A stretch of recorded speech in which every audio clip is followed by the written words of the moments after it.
दोस्तों, हम कुछ भी अनहोनी, अनकही, अनचाही बातें होती है तब हम बात करते हैं कि घोर कलयुग आ गया है।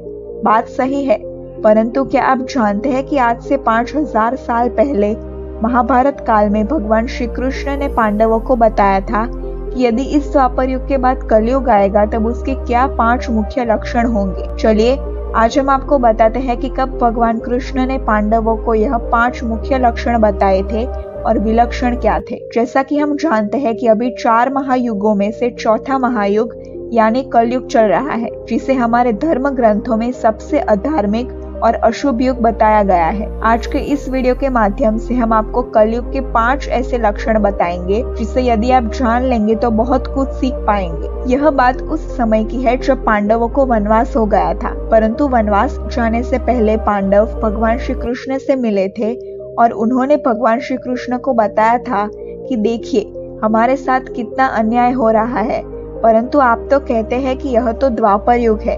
अगर द्वापर में ऐसा है तो भगवान आप यह बताइए कि कलयुग में क्या होगा। प्रभु आप हमें बताइए कि आने वाले कलयुग की चाल या गति कैसी होगी। श्री कृष्ण ने पांडवों से कहा था कि मैं तुम्हें इसका सीधा सा उत्तर नहीं दे सकता, लेकिन तुम पांचों भाई वन में जाओ और जो कुछ भी दिखे वह आकर मुझे बताओ, मैं तुम्हें उसका कलयुग में प्रभाव बताऊंगा। उसके बाद पांचों पांडव वन में चले गए।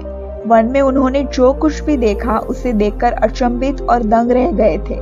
तो दोस्तों, आखिर उन्होंने वन में क्या देखा और श्री कृष्ण ने क्या उत्तर दिया था, यही बात आपके भी मन में चल रही होगी। चलिए आपको महाभारत काल की उस प्रसंग की पूरी बात बताते हैं। सबसे पहले भगवान श्री कृष्ण ने युधिष्ठिर से पूछा कि तुमने क्या देखा। युधिष्ठिर ने उत्तर दिया कि वासुदेव, मैंने तो पहली बार 2 सूंड वाला हाथी देखा। यह मेरे लिए तो बहुत आश्चर्यजनक था, ऐसा मैंने कभी नहीं देखा। इसके जवाब में श्री कृष्ण ने उत्तर दिया था कि कलयुग में ऐसे लोगों का ही राज होगा जो लोगों का दोनों ओर से शोषण करेंगे, कहेंगे कुछ और करेंगे कुछ, दिखेंगे कुछ और होंगे कुछ, और बाहर कुछ और भीतर मन में कुछ, और कर्म तो कुछ और ही करेंगे। ऐसे ही लोगों का कलयुग में राज होगा, इसीलिए अब तुम कलयुग तक राज कर लो। भगवान कृष्ण ने युधिष्ठिर के बाद अर्जुन से पूछा कि तुमने क्या देखा। अर्जुन ने कहा कि मैंने जो देखा वो तो इससे भी ज्यादा आश्चर्यजनक करने वाला था। मैंने देखा कि एक पक्षी के पंखों पर वेद लिखे हुए हैं, लेकिन वह पक्षी गधे का मांस खा रहा था। अर्जुन की बात सुनकर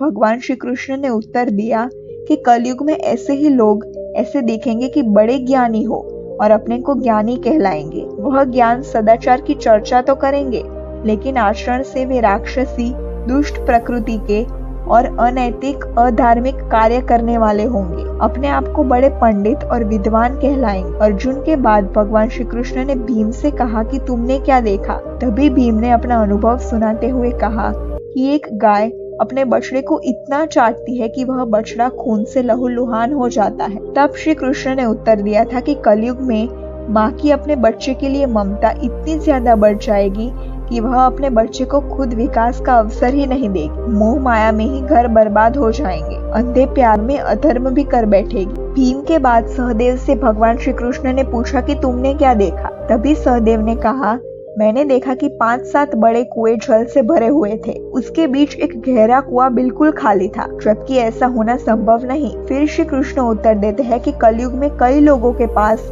अपार धन संपत्ति होगी और वे अपने फिजूल खर्च में उसे उड़ाएंगे। बच्चों के विवाह में, अनेक उत्सवों में बिना मतलब लाखों रुपए खर्च कर देंगे। गलत कार्य जैसे कि व्यभिचार, शराब और जुए में अपनी धन संपदा को उड़ाएंगे। परंतु तकलीफ में रहे अपने भाई बहन, मित्र, पड़ोसी यदि कोई तकलीफ में है या भूखा प्यासा मर रहा होगा तो भी उस तरफ नहीं देखेंगे कि उसका पेट भरा है या नहीं भरा है। उनका अपना ही सगा गरीबी या भूख से मर जाएगा तब भी वह देखते रहेंगे। कहने का तात्पर्य यह है कि लोग इतने स्वार्थी हो जाएंगे। सहदेव के बाद भगवान श्री कृष्ण ने नकुल से पूछा कि नकुल, तुम बताओ तुमने क्या देखा। तभी नकुल ने उत्तर दिया कि मैंने देखा कि एक बड़ी सी चट्टान पहाड़ से गिरती है और बड़े से बड़ा वृक्ष भी उसे रोकने में सक्षम नहीं हो पाता, परंतु एक छोटे से पौधे से टकराकर वह रुक गई थी। आखिर ऐसा कैसे हुआ, यह देखकर मैं दंग रह गया। ऐसा नहीं हो सकता। तब भगवान श्री कृष्ण ने उत्तर दिया कि कलयुग में मनुष्य की बुद्धि क्षीण हो जाएगी